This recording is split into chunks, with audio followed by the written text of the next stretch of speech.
You've got a lot to learn about trucks, Thomas. That's why I asked Edward to take these trucks, and not you. If you can't be patient and do things properly, I shall have to keep you in the shed.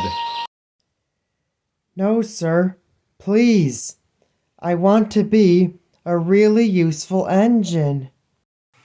Sir Topham Hatt was not just cross with Thomas. He was cross with Edward, too. He told both his engines they had to stay in the yard until Thomas knew as much about trucks as Edward. I'm sorry, Edward, moaned Thomas. This is all my fault. Oh, never mind, Thomas, soothed Edward. At least we're working together again. Gordon found the situation very funny. Poop, poop.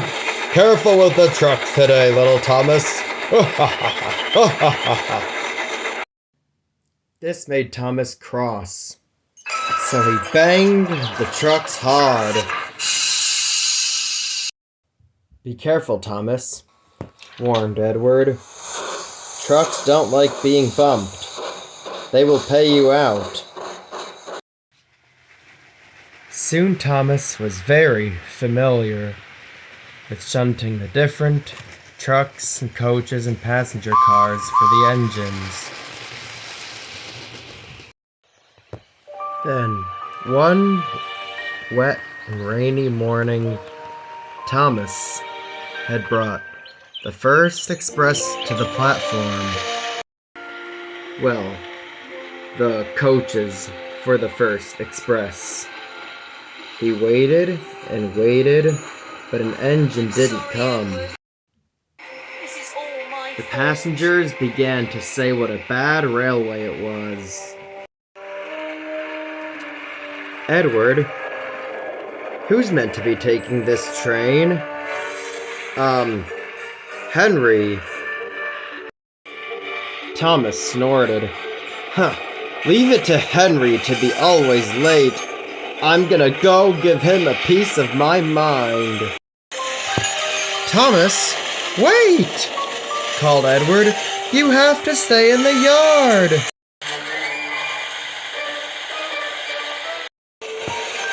Where have you been, lazy bones? Thomas fumed. Your train's ready. You take the train, Thomas. You like pulling trains. No, Henry. This is your train. And besides, Edward and I have to stay in the yard. Well, I have to stay in the shed, Thomas. It's raining. A lot. Then Thomas remembered how Henry had been shut up in the tunnel for being afraid of the rain.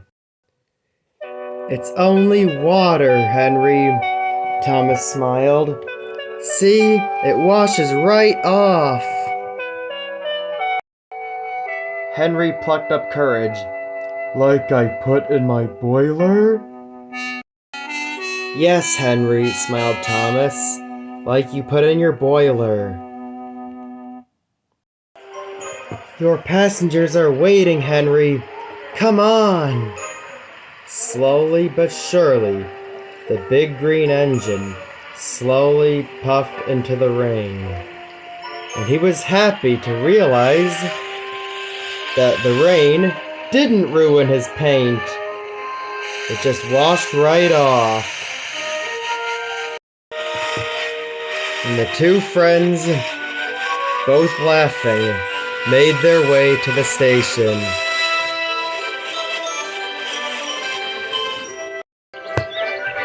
Sir Topham Hatt was waiting for them.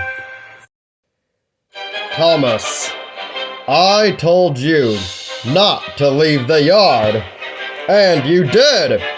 So, tomorrow, Edward can go back to his usual jobs, but you must stay here. Understood? So, Thomas worked extra hard in the yard now. He was happy to have been able to help his friend Henry.